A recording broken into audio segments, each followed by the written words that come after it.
अस्सलाम वालेकुम नाज़रीन। सेनेट चूंडुनि बाबति सिंध टीवी न्यूज़ जी ख़ास नशरियात सां गॾु आहियां जो मेज़बान मेराज हबीब। अॼु सॼे मुल्क अंदरि सेनेट जूं चूंडूं थी गुज़रियूं। 37 सीटुनि ते मुक़ाबिलो थियो। 3 सूबनि ऐं नेशनल असेंबली अंदरि वोटिंग जो अमल सॼो ॾींहुं अॼु जारी रहियो ऐं जेको मेन नतीजो हो इस्लामाबाद जो, उते PDM कामयाब थी आहे। ज़रदारी साहब जी स्ट्रेटजी कामयाबी सां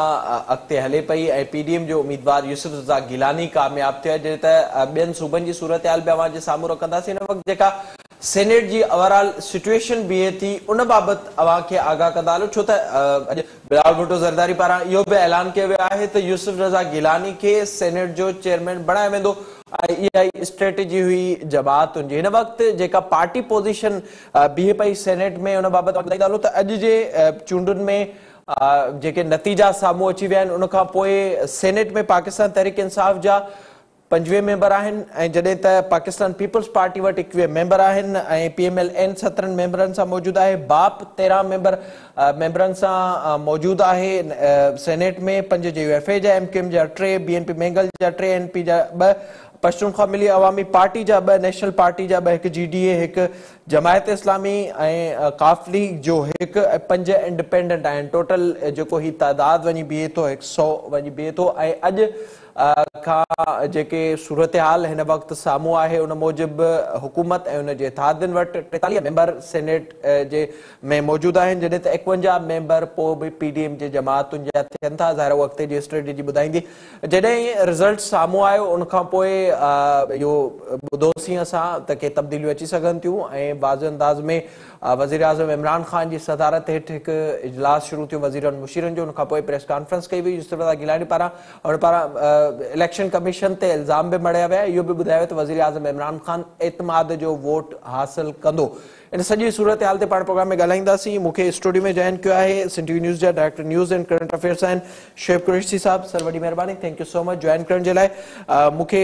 ॿिए पासे जॉइन कयो आहे चीफ रिपोर्टर आहिनि ऐं अॼु सॼी सूरत हाल खे सिंध जी जेका रही उन बाबति पुछा कंदासीं। असां सां गॾु मौजूदु आहिनि शबीर लाशारी। शबीर अवां जी वॾी महिरबानी प्रोग्राम जॉइन करण जे लाइ। त बलोचिस्तान मां सूरत हाल मालूम करण जे लाइ असांखे क्वेटा मां जॉइन कयो। बलोचिस्तान मां सिंध टीवी न्यूज़ जा ब्यूरो चीफ आहिनि, सीनियर सहाफ़ी आहिनि जावेद लांगा। जावेद, अवां जी बि वॾी महिरबानी प्रोग्राम में जॉइन करण जे लाइ। शेख साहब, अवां खां शुरूआत कंदासीं। अॼु जूं जेके चूंडूं थियूं ऐं जेके नतीजा साम्हूं आया,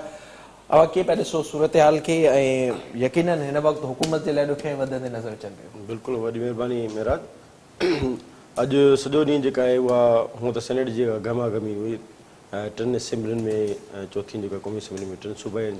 क़ौमी असेंबली में। पर जेको वॾे में वॾो दंगल हुयो उहो इस्लामाबाद जी सीट ते ऐं क़ौमी असेंबली जो मैदान हुयो। त यकीनन सॼियूं नज़रूं उते हुयूं, छाकाणि त ॿिन्ही पासनि जा जेको मज़बूत कैंडिडेट हुया ऐं हिकु तरफ़ अपोज़िशन जो कैंडिडेट यूसुफ रज़ा गिलानी जेको अॻूणो वज़ीर आज़म बि आहे, ॿिए तरफ़ हुकूमती इत्तेहाद जो हफ़ीज़ शेख। छाकाणि त हफ़ीज़ शेख मुख़्तलिफ़ हुकूमतुनि में बि रहियो आहे, उनखां पोइ हुकूमत जो बि हिन वक़्तु बि जेका आहे की पोस्ट ते वेठल आहे ऐं हिकु पासे वॾो इत्तेहाद हो, हिकु पासे ॾांहुं हुकूमती जेके कोशिशूं उन जे बावजूदि जेका नतीजो आयो त उहो यकीनन अपसेट आहे। अपसेट इन सूरत में त हुकूमत वटि त फिगर्स पंहिंजो पूरो हुयो, 180 हुयो उन्हनि जो, जॾहिं त अपोज़िशन वटि त जेको आहे पंहिंजो फिगर जेको आहे 160 हुयो। उन जे बावजूदि बि 9 वोट वधीक खणी वियो आहे यूसुफ रज़ा गिलानी। त ज़ाहिरी ॻाल्हि आहे, इहा ॻाल्हि ज़ाहिर करे थी त हुकूमती जेको आहे रंधिणे में रोलो पियल आहे ऐं हुकूमती मेंबर उहे पंहिंजी पार्टीअ सां या पंहिंजे जेके आहे हुकूमत सां मुतफ़िक़ न आहिनि। जेके उन्हनि जा रीज़न कहिड़ा बि हूंदा, पर बहरहाल उन्हनि जेका आइन जी जेका उनखे इजाज़त ॾिए थो उनजो पूरो इस्तेमालु कंदे पंहिंजे ज़मीर मूजिबि फ़ैसिलो कयो ऐं पंहिंजे अपोज़िशन उम्मीदवार खे कामयाबु करायूं। ऐं हिते इहा बि ॻाल्हि हैरान कंदड़ आहे त 9 वोट हुनखे वधीक मिलिया आहिनि, पर 7 वोट उहे ख़ारिज बि थिया आहिनि। बिल्कुलु, जंहिंजो बि जंहिंजो फ़ाइदो बि न, हाणे उहो त इन करे इनखे कोन था निगाह सां ॾिसूं, छाकाणि त बकौल नवीद कमर ऐं राणा सनाउल्लाह जे त उन में वज़ीर आज़म जो वोट बि ख़ारिज आहे, उन में ज़रताज गुल जो बि ख़ारिज आहे, उन में शहरार आफ़रीदी बि ख़ारिज आहे। जेकॾहिं पोइ माना इहा ॻाल्हि आहे त पोइ त ज़ाहिरी ॻाल्हि आहे पोइ शायदि वज़ीर आज़म बि किथे डील कई हुजे। सो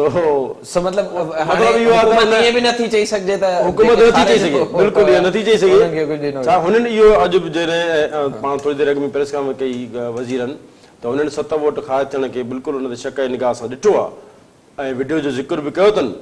करप्शन ऐं पैसे इस्तेमाल जो ज़िक्र बि कयो अथऊं, पर इहे कोन चयो अथऊं त इहे जेको आहे सो वोट 7 ख़ारिज कराए दरअसल हुनखे फ़ाइदो ॾिनो वियो आहे। ईअं हुननि जी वर्डिंग न आहे। इन सां गॾोगॾु हुन नतीजनि खे चैलेंज करण जो ऐलान न कयो आहे,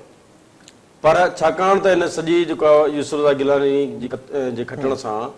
इहो ज़ाहिर थियो आहे त वज़ीर आज़म ऐवान जो एतमाद विञाए चुको आहे, उनजी अक्सियत उहा न रही आहे। तंहिंजे करे हुननि उहा अक्सियत ज़ाहिर करण लाइ इहो ॿुधायो आहे त वज़ीर आज़म ऐवान मां एतमाद जो वोट वठंदो। ज़ाहिर आहे उन ते पाण वधीक ॻाल्हायूं। शबीर, अवां ॿुधाए जो अपोज़िशन पारां स्ट्रेटेजी ठाही वई हुई ऐं उन में असां ॾिठोसीं 2 खटणा हुया PTI खे, 2 MQM खे ऐं 1 सीट ते GDA जो हक़ ठहे थो जेतिरा मेंबर हुआ। सदरुद्दीन शाह साहब वॾो नालो हिकिड़ी अनाउंसमेंट, हालांकि पहिरियां ॿिया नाला हलिया, महर ग्रुप जो फैक्टर आहे ऐं ॿिया बि काफ़ी अहिड़ा नाला आया त शायदि उहे थियनि, पर सदरुद्दीन शाह साहब खे टिकट बि उहो अॼु कामयाबु न थियो आहे। पर उनजी जाइ ते 2 वोट वधीक शेरी रहमान खे मिलिया आहिनि ऐं फैसल सब्ज़वारी खे 2 वोट वधीक मिलिया आहिनि। छा थियो आहे सिंध असेंबली? बिल्कुलु मेराज, सिंध असेंबली जो जेको सॼो सिनेरियो आहे उनमें सदरुद्दीन शाह राशिदी यानी GDA जे उम्मीदवार जी जेका जो न खटण या मुकमल तौर ते जेका गॾियल मुखालिफ़ धुर आहे उनजी जेका आहे उहा नाकामी आहे। छाकाणि त सेनेट इलेक्शन खां अॻु में GDA PTI ऐं जेको आहे MQM इहो तासुर ॾिनो पए त असां 3 जमायतूं जेके उहे गॾु आहियूं ऐं असांजा गॾियल उम्मीदवार जेके आहिनि उहे कामयाबु थींदा। वॾी ॻाल्हि इहा त वरी पीर सदरुद्दीन शाह राशिदी जेको पीर पगारे जो बिरादर हुजे ऐं उहो उम्मीदवार हुजे GDA जे तरफ़ां,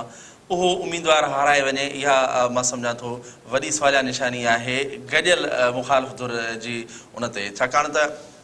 पीर पगारो साहब जॾहिं सरदार अली गौरमार जे घर पहुतो त उते असां ई उनखां सवाल कयो हो ऐं उते मूंखे यादि आहे त अरबाब ग़ुलाम रहीम खां जॾहिं सवाल थियो त अरबाब ग़ुलाम रहीम इहे वर्ड वर्जाया हुआ त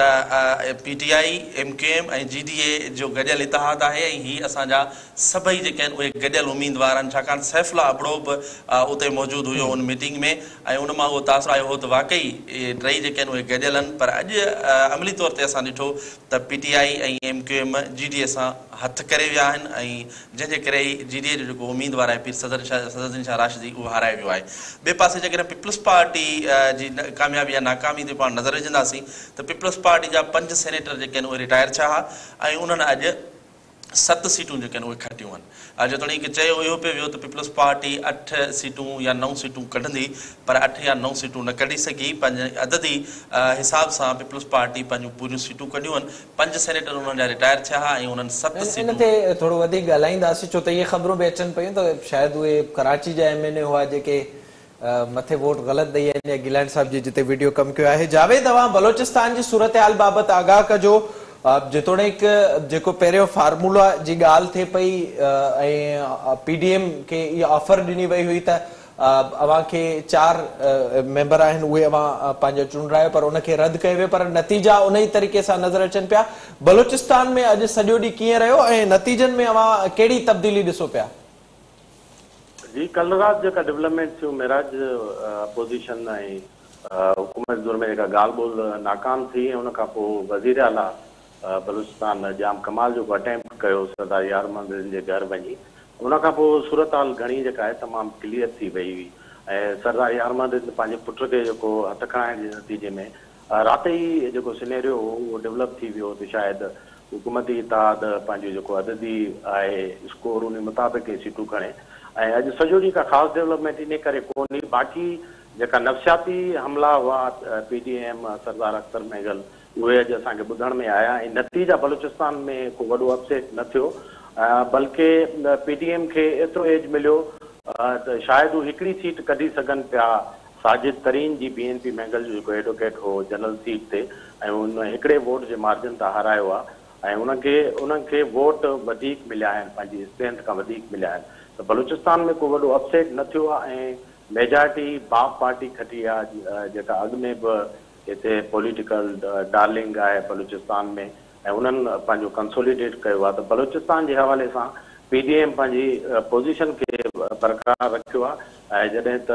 बाप पार्टी या PTI जी जेका इत्तेहादी आहे, सभ खां वॾी लूज़र बलूचिस्तान में चइजे थो उहा PTI इट्सेल्फ आहे,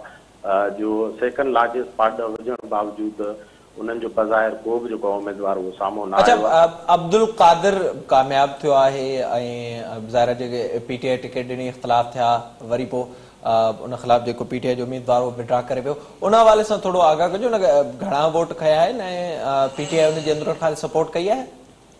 जी, अब्दुल कादिर सभिनी खां घणा वोट खया आहिनि। स्कोर हुनजो 11 रहियो आहे, जॾहिं त एवरेज जेका सूरत हाल में 5.41 जेको स्कोर रिक्वायर्ड हो, त सम्झो त हुन 2 सेनेटरनि जेतिरा वोट कया आहिनि, उनखे सभ खां घणा वोट मिलिया आहिनि ऐं नंबर स्टैंडिंग में उहो सभ खां अॻिते बीठल हो। ऐं इन मां लॻे थो त उनखे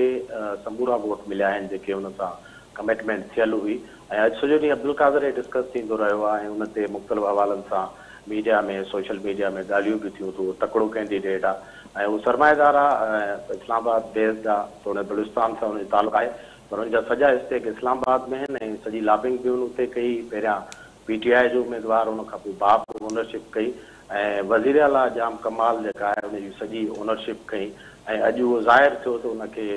वॾी ईमानदारी सां सॼा वोट मिलिया आहिनि ऐं अब्दुल कादिर जो lead the show entire day. ठीकु आहे शेख साहब, अवां ॿुधाइजो जेके बलूचिस्तान ऐं सिंध मां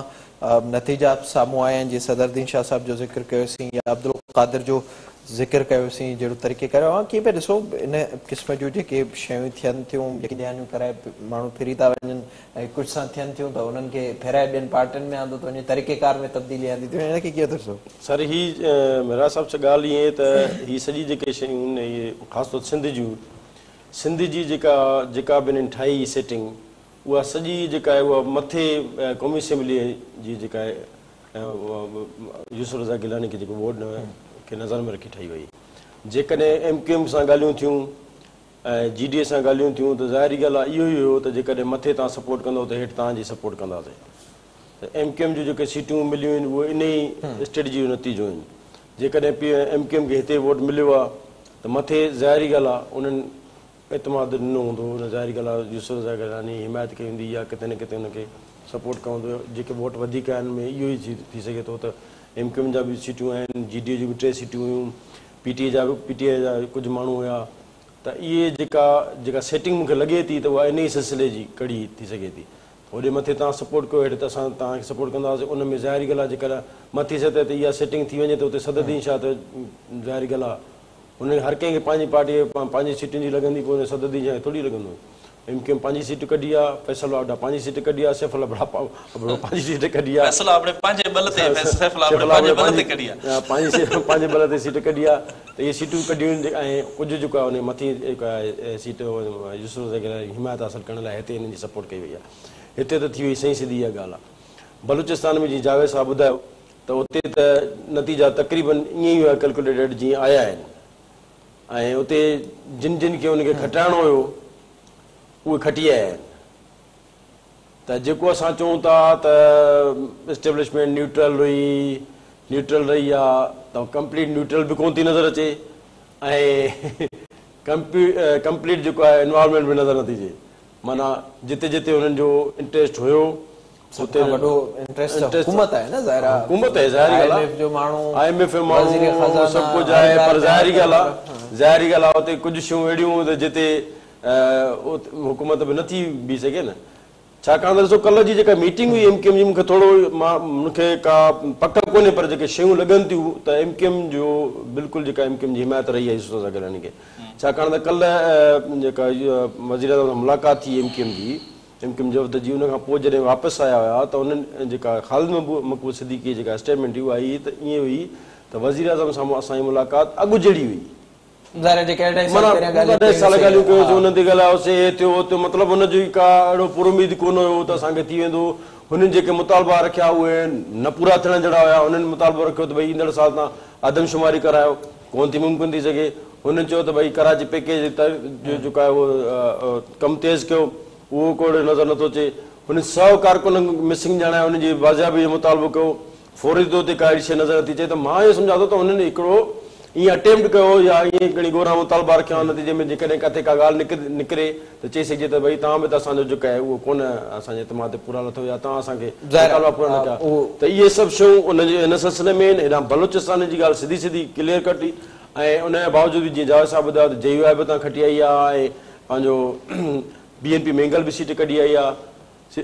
त माना वॾे वॾो लूज़र त वाकई PTI थी जेकॾहिं क़ौमी असेंबली ॻाल्हि कयूं त बि त इहा असांजी ॻाल्हि आहे जेकॾहिं बलूचिस्तान जी ॻाल्हि कयूं त बि इहा ॻाल्हि आहे जेकॾहिं पंजाब जी ॻाल्हि कयूं त पंजाब में जेकॾहिं परवेज़ लाई या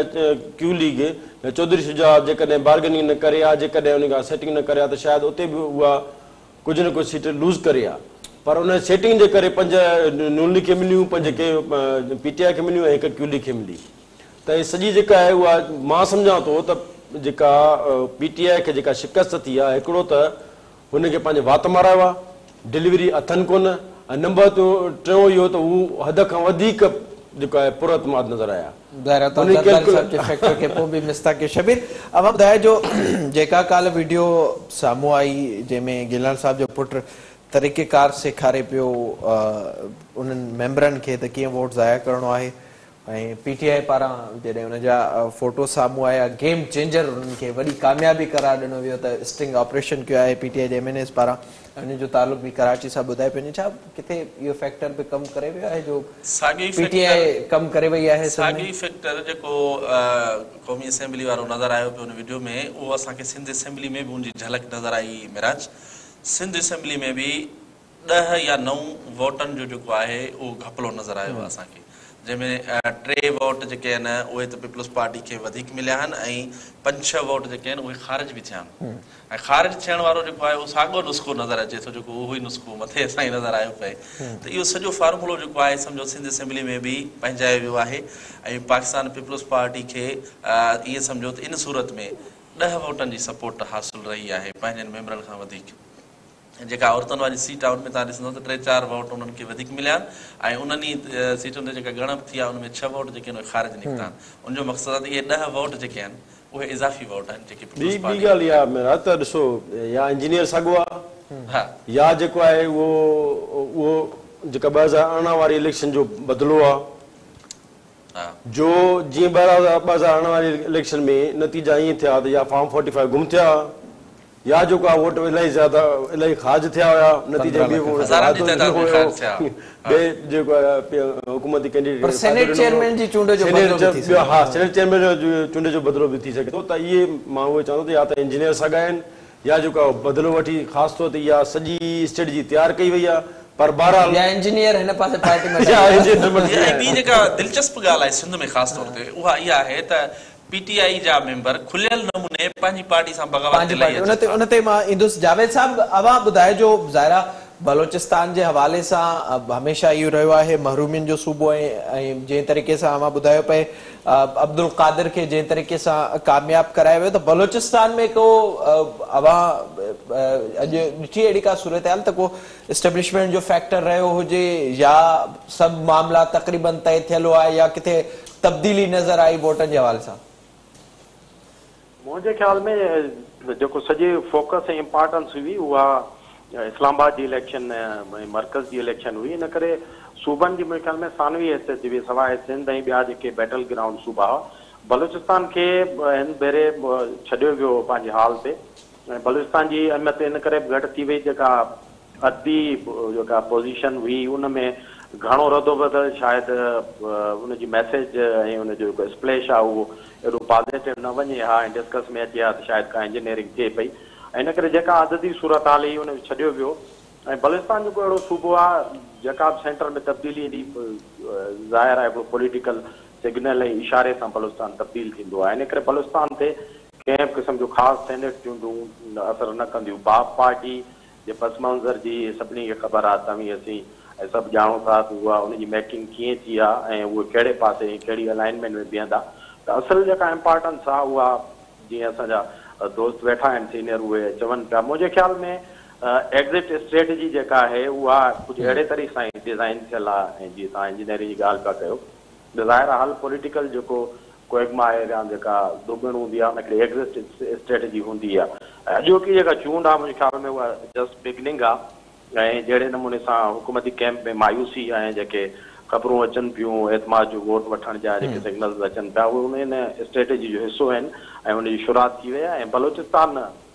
पॉलिटिकली बाक़ाइदे ओबिडेंट सूबो आहे ऐं जेका तब्दीली मर्कज़ में ईंदी ज़ाहिर आहे जीअं वेदर क्रो वांगुरु बलोचिस्तान जो डायरेक्शन ओॾे ई वेंदो ऐं जहिड़े नमूने सां जेका चूंड थी आहे अॼु जे माण्हुनि जी उन्हनि में का पॉलिटिकल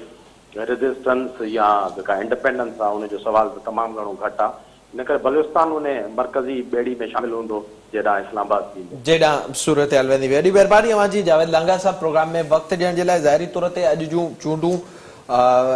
इहो ॿुधाईंदियूं रुख़ ॿुधाइनि पियूं बल्कि हिन वक़्त खां ई त सूरत हाल अॻिते काॾे वञण वारी आहे। हिन ते पाण प्रोग्राम में वधीक ॻाल्हाईंदासीं। वज़ीर आज़म इतमाद जो वोट वठण जो फ़ैसिलो कयो, हिन ते ॻाल्हाए वक़्तु ब्रेक जो असर।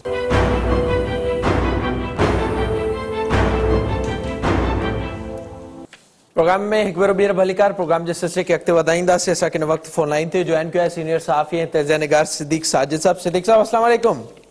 वालेकुम अस्सलाम। सर जी, ये अब कहाँ जा रहे हैं? रुख अचानक से सूरत हाल तब्दील होती हुई जा रही है। खान साहब को इत्माद का वोट लेने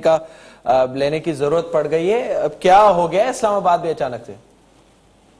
जाहिर है जी, जिस तरह मौसम तब्दील हो रहा है तो इस तरह पाकिस्तान की सियासत भी तब्दील हो रही है। और वफाकी दारुल-हुकूमत के बारे में तो वैसे भी कहा जाता है कि ये शहर किसी के साथ वफा नहीं करता। ये बात सही है। ज़ाहिर है हुक्मरान लोग यहाँ पे बैठे हुए हैं और फिर जो ताकतवर लोग हैं, एस्टेब्लिशमेंट है, मुक़द्दर हल्के हैं, वो यहाँ पर मौजूद है। तो ये सारी सिचुएशन जो है वो चल रही है। और दूसरा एक चीज सीधी सी बात है, ये मानना पड़ेगा और आज सबने इस बात को एक्सेप्ट भी किया कि आसिफ जरदारी वो क्या कहते हैं सब पे बारी और आसिफ जरदारी सबसे बड़ा शिकारी। तो वो कह रहे हैं कि बहुत अच्छा मैनेजर साबित हुआ है। दूसरी बात यह कि इसमें एक हुक्मरान जमात की अपनी भी खामियां जो है वो इसमें मौजूद हैं, इनकी परफॉर्मेंस, गवर्नेंस। फिर उसके साथ साथ आप देखिए ना कि इनके अपने लोगों ने वोट नहीं दिया और उस खतून ने तो पैसा लगाया ही नहीं। वो 174 वोट लेके कामयाब हो गई, फौजी अरशद। अगर किसी ने कोई खुश था तो वो तो फिर यूसुफ रजा गिलानी के हवाले से जो उनका अपना भी एक सियासी काट है, उन्होंने अपने ताल्लुकात को इस्तेमाल किया और जो कुछ नाराज लोग थे, खास तौर पर जो चीजें नजर आ रही है कि अब देखिए उनके पास वैसे ही 159 पूरी अपोजिशन के पास वोट थे। मैं चित्राली वाला वोट इसमें काउंट नहीं कर रहा, अब्दुल अकबर चित्राली वाला। वैसे तो 160 अपोजिशन बनती, लेकिन चूंकि चित्राली ने वोट नहीं डाला था तो 159 की बजाय 169 वोट लिए हैं। 10 वोट उनको ये पड़ गए हैं, 7 वोट मनसूख हुए और ये 7 के 7 वोट जो कैंसिल हुए, जाया हुए हैं, ये भी हुक्मरान जमात के थे। इसमें 2-3 चीजें तो वाजे हैं कि इंतजार है। नवीद कमर ने भी एक बात कह दी कि जो खुद वज़ीर-ए-आज़म इमरान खान, उसके बाद फिर शहरियार अफरीदी, जरदाज गुल, इनके वोट इन्होंने सही उसका निशान सही नहीं लगाए। दूसरा अहमद लियाकत पे भी शक किया जा रहा है, नूर आलम पे भी है, राजा रियाज पे भी है, नवाब शेर वसीर पे भी है। तो नाराज अरकान ने अपना जो गुस्से का इजहार है वो किया है। अब वो जो खतून मुंतखब पीटीआई की हुई हैं उनके साथ तो किसी को कोई इशू नहीं था, लेकिन चूंकि हफीज शेख बराह रास्त उम्मीदवार थे तो उनको फिर एक देने के लिए, मैसेज देने के लिए। और इसमें रोल है जो भी आप कह ले, ये ऐसा ही हुआ है जैसा कि सादिक संजरानी जो कि चेयरमैन सेनेट बनना चाह रहे थे, लेकिन अपोजिशन के पास अक्सरियत थी, लेकिन जब वो खुफिया वोटिंग हुई तो फिर उसके बाद जो सूरत हाल थी आपके सामने थी। तो आज भी ऐसा ही था। नंबर्स गेम में 181 ये थे, 160 अपोजिशन वाले थे, तो 340 वोट तो वैसे पड़ गए। अब 181 में से जितने अगर लोग सारे वोट तो सब पड़े हैं तो फिर वोट किधर गए? तो वही फिर लोगों ने। अच्छा सिद्दीक साहब, ज़ाहिर मुख्तलिफ फैक्टर्स हैं, आज हमने पूरा दिन इस पर बात भी की है। अब क्या होगा? हुकूमत ये कह रही है कि खान साहब अब एतमाद का वोट लेंगे असेंबली से, और अगर असेंबलियां तोड़ने की बात की जा रही है तो उस पर जरदारी साहब ने ये कहा है कि वो दोबारा इलेक्शन के लिए तैयार हैं। मामलात को किस तरफ आप जाते हुए देख रहे हैं? नो कॉन्फिडेंस मूव की भी बात हो रही है। आगे पीडीएम का जो मार्च है पहले ही बात हो रही थी कि शायद वो मार्च हो ही ना, उससे पहले ही कुछ मामलात बन जाएं। क्या उस तरह मामला जा रहे हैं? मार्च का तो अब बिल्कुल होगा। इसमें तो अभी हो सकता है कि उसके ऊपर कोई बात ना हो कि मार्च आगे मुलतवी भी हो सकता है, क्योंकि अब ज्यादा दबाव बढ़ाएंगे नए इलेक्शन के लिए। और जब हुकूमत ने खुद कह दिया कि वोट ऑफ कॉन्फिडेंस लेना है, तो इमरान खान ने खुद इसका फैसला किया, तो वोट ऑफ कॉन्फिडेंस के लिए इनको कौमी असम्बली का नया इजलास बनाना पड़ेगा। और प्रेसिडेंट फिर खुद कहेगा। प्रेसिडेंट जब ये समझेगा कि एडवाइस उसको जाएगी कि प्राइम मिनिस्टर को चाहिए कि वो वोट ऑफ कॉन्फिडेंस ले, तो वो वोट ऑफ कॉन्फिडेंस फिर लिया जाएगा। इस हवाले से कॉन्स्टिट्यूशन जो है वो वाजे है, लेकिन जो रवा इजलास चल रहा है इसमें तो वो कल उनको कौमी असम्बली ज़ाहिर वो उस हवाले से पीटीआई ने कहा कि हम स्ट्रेटेजी जोड़ेंगे। शुएब साहब, अवां ॿुधाए जो एतमाद जो वोट वठण जी इमरान ख़ान ॻाल्हि कई आहे, ज़रा जज़्बाती माण्हू आहे ऐं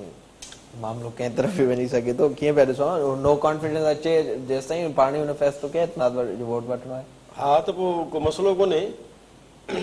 ईअं बि थी सघे थो जीअं सेनेट जी सेनेट चेयरमैन जी ख़िलाफ़ बेतमादी रिथ बि आंदी वई, अपोजिशन आंदी, त तव्हांखे यादि हूंदो नाकाम थी। तव्हांखे यादि हूंदो त जंहिं महिल रिथ ते वोटिंग थी त अपोजिशन जा सभु जेका मेंबर 64 आहिनि, सभिनी जेका हिमायत कई, ऐं जंहिं महिल वरी जेका बिल्डिंग थी संजराणी जे हक़ में वधीक वोट आया, हुनजे जेका ख़िलाफ़ घटि वोट आया। ईअं थी सघे थो हाणे जेकॾहिं ॾे एतमाद वोट वठे त सभु जेका ऐवान खे बाज़ारि जेका उहो चवंदो बाबा अचो असां तव्हां सां गॾु आहियूं, ऐं वरी जेकॾहिं ओपन बिल्डिंग थी या हथ मथे करे वोटिंग कराए। अच्छा, इन में इहो बि त पॉसिबल आहे त इलेक्शन कमीशन ते एतिरो ज़ोर रखियो वञे त ओपन बैलेट जो मामलो तेसि ताईं सेटल थी वञे, हुन खां पोइ ही कॉन्फिडेंस जो ॾिसो उहो त न थी सघंदो। उहो त ॾिसो हाणे हिन वक़्तु जेका आहे न जेका हुकूमत आहे उहा अंडर प्रेशर आहे, ऐं अपोजिशन जेका आहे उहो उनखे थोरो अपर हैंड मिली वियो आहे, ऐं हू जेका आहे हिनखे प्रेशर में आणण में कामयाबु आहिनि। जेका हुकूमत पाण परेशान आहे, पंहिंजा ई मेंबर उन खां खिसकंदा था वञनि, त ज़ाहिरी ॻाल्हि आहे उन सां जेकॾहिं जीअं सिद्दीक़ साहिबु ॻाल्हि कई, जीअं ओवरऑल ॻाल्हियूं पियूं थियनि थियूं त जेका असरदारी स्टेट जी हुई उन त सॼी पीडीएम जो रुख चेंज कयो आहे।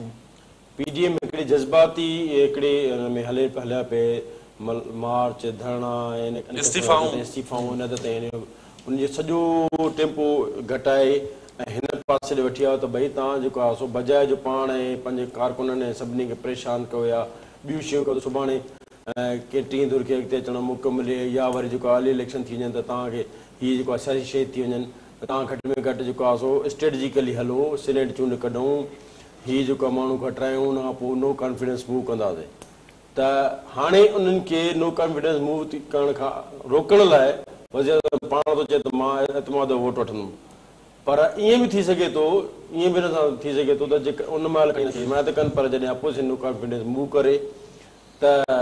वरी उन अगेंस्ट ज़ाहिरी तौर ते त माना इहो सभु शयूं मुमकिन आहिनि। हिन वक़्तु जेका आहे उहा परेशानी हुकूमत जी जेका थी आहे उहा ॾींहों ॾींहुं अञा वधंदी, घटि बि कोन, ऐं हुकूमत जीअं जीअं जेका सो सही नमूने सां फ़ैसिलो न कंदी, ग़लति फ़ैसिलो कंदी, तीअं पाण फासंदी वेंदी। ज़ाहिरी तौर ते उहो लॻे बि पियो। शबीर, अवां ॿुधाइजो जेके 3 मेंबर बक़ौल पीटीआई जे जिन खे पीपल्स पार्टी अगवा कयो, हुन जा 2 मेंबरनि त वाज़े चयो त हू पंहिंजे मेंबर खे वोट न ॾींदा, पर 3 मेंबर जे हवाले सां बि इहो ॿुधूं पिया त शायदि हुनखे पीटीआई वारा ई खणी विया हुआ, होटल में तरस आयो वियो, अॼु हू असेंबली जे पोएं दरवाज़े में खिसी वियो। हिन जी छा सूरत आहे नाज़रीन खे आगे? बिल्कुलु, जीअं मूं पहिरियों ई ॿुधायो त इहा सिंध में ॾाढी दिलचस्प सूरत हाल रही त पीटीआई जा पंहिंजा मेंबर ई खुलियल नमूने सां पंहिंजी पार्टी जे ख़िलाफ़ उथी खड़ा थिया ऐं उन्हनि बग़ावत कई, ऐं उन्हनि बग़ावत एतिरे क़दुरु कई जो उन्हनि पहिरियां त जेको आहे इलेक्शन खां 2 ॾींहं अॻु में वीडियो बयान जारी कया त असांखे पंहिंजी वफ़ाक़ी सरकार सां जेको आहे शिकायतूं आहिनि, उन्हनि खां ख़दशा आहिनि, त उन्हनि मुकमल तौर ते सिंध खे नज़रअंदाज़ कयो आहे। असां एतिरा वोट खणी आया आहियूं ऐं असांखे के बि फंड्स न मिलिया आहिनि, असां पंहिंजनि वोटरनि खे कहिड़ो मुंहुं ॾेखारियूं। बार वज़ीर आज़म ऐं गवर्नर असां दाहूं करण ऐं उते पंहिंजा मामला रखण बावजूदि असांखे कंहिं बि न ॿुधो आहे। ऐं उनखां पोइ असां ॾिठो त ओचितो जॾहिं इलेक्शन खां हिकिड़ो ॾींहुं अॻु ऐवान में उहे 3 मेंबर जेके आहिनि उहे नमूदार थिया ऐं 3 मेंबर हिकिड़ी गाॾी में गॾु आया। असलम बबड़ोश, रियाज शर ऐं करीम बख्श गबोल 3 हिकिड़ी गाॾी में गॾु आया ऐं करीम बख्श गबोल जीअं ऐवान में दाख़िल थी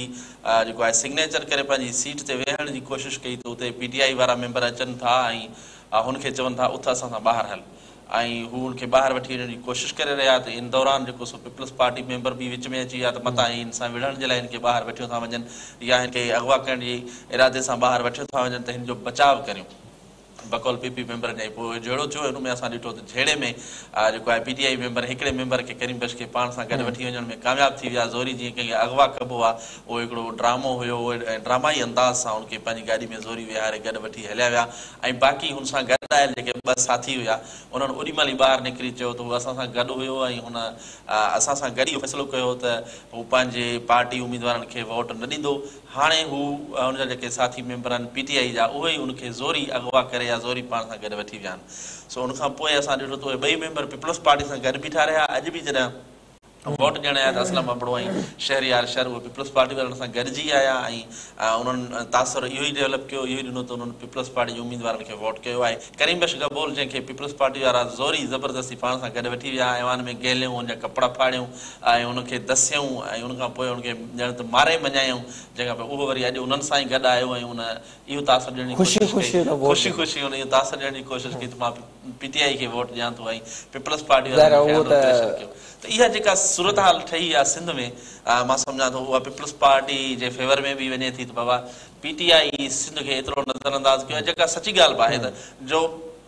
पंहिंजा उन्हनि जा जेके MPAs आहिनि उहे बग़ावत ते लही आया आहिनि ऐं सिंध खे वफ़ाक़ अॻु में ई हर हुकूमत नज़रअंदाज़ कयो आहे पर ख़ासि तौर ते पीटीआई जी सरकार तमामु घणो नज़रअंदाज़ कयो आहे जो हुननि जा जेके पंहिंजा MP मामले ते असां वाज़े तौर ते ॾिठोसीं सिद्दीक़ साहब बताइएगा आज जो सूरत हाल इस्लामाबाद में रही और उसके बाद हुकूमत ने फैसला किया है कि एतमाद का वोट खान साहब लेंगे और पीडीएम इस वक्त हमें कॉन्फिडेंट नजर आ रही है काफी आप क्या देख रहे हैं आप सियासी तौर पर सूरत हाल को मामलात क्या अब निकल चुके हैं पीटीआई के हाथ से मुख्तलिफ हमें सूबों से इख्तलाफात की खबरें आ रही हैं उनके अपने वोट ही उन पर लोग ही उन पर एतमाद नहीं कर रहे क्या अब खान साहब से काम निकल चुका है अब वो नहीं चल सकते मजीद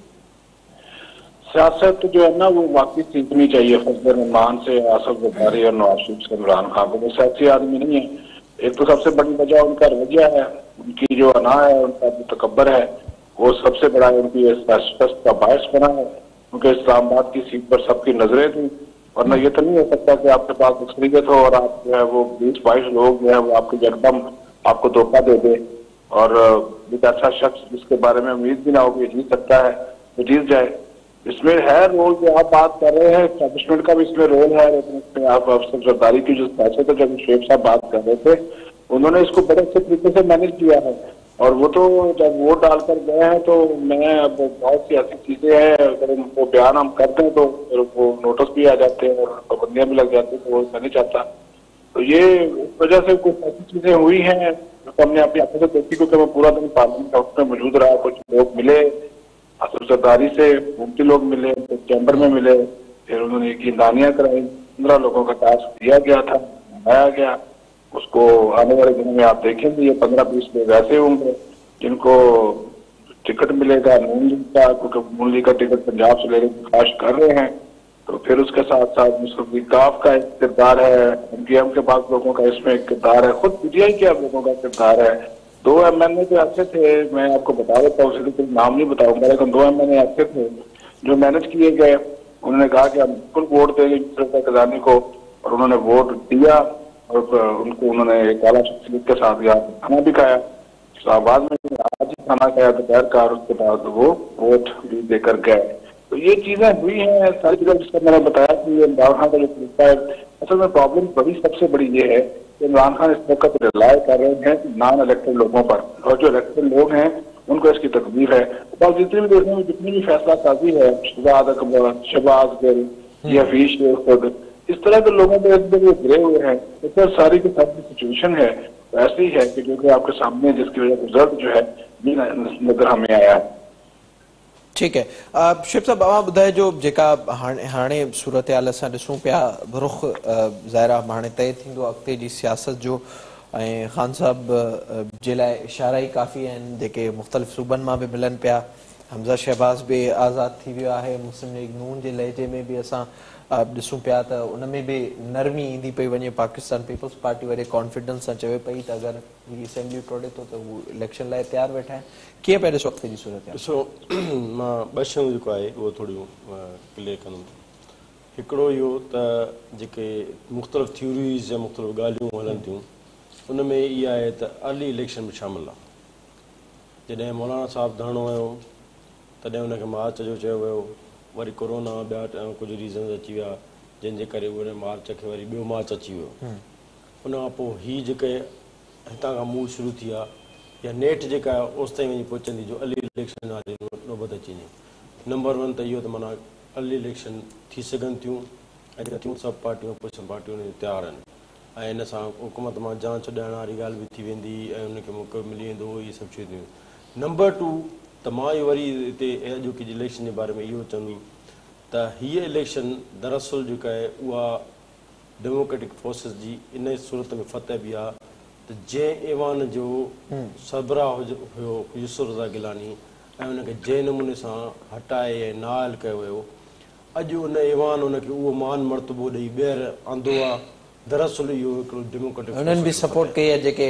उन वक़्तु उनजो मां गुज़रो थो चवां। बहरहाल मतिलबु में इन जी वॾी कामयाबी आहे, उनजी पंहिंजो जेको रोल आहे, उनजी महिनतूं उन में शामिल आहिनि त जंहिं ऐवान खे बेआबरू करे उनखे हटायो वियो उन ऐवान उनखे वरी इज़त मान मर्तबो वरी आंदो आहे। वॾी महिरबानी, thank you so much Sheikh साहब प्रोग्राम में वक्त देने के लिए। शबीर साहब अवां जी वॾी महिरबानी प्रोग्राम में ज्वाइन करने के लिए। सिद्दीक साहब आपका भी बहुत शुक्रिया ज्वाइन करने के लिए। ज़ाहिरी तौर ते अॼु जूं जेके चूंडूं थियूं आहिनि इहे अॻिते जी सियासत जो रुख बि ॿुधाइनि पियूं। हुकूमत परेशान नज़र अचे पई। वज़ीर आज़म इमरान ख़ान जे लाइ इतमाद जो वोट वठण जो फ़ैसिलो कयो वियो, हुनजो तरीक़ेकार बाद में ॿुधायो वेंदो। जॾहिं त PDM बि तयारु आहे त नो कॉन्फिडेंस मूव जे लाइ मथे हफ़्ते PDM जो सरबराही इजलास सॾायो वियो आहे त उहा कॾहिं अचणी आहे। मार्च जो ऐलान पहिरियां ई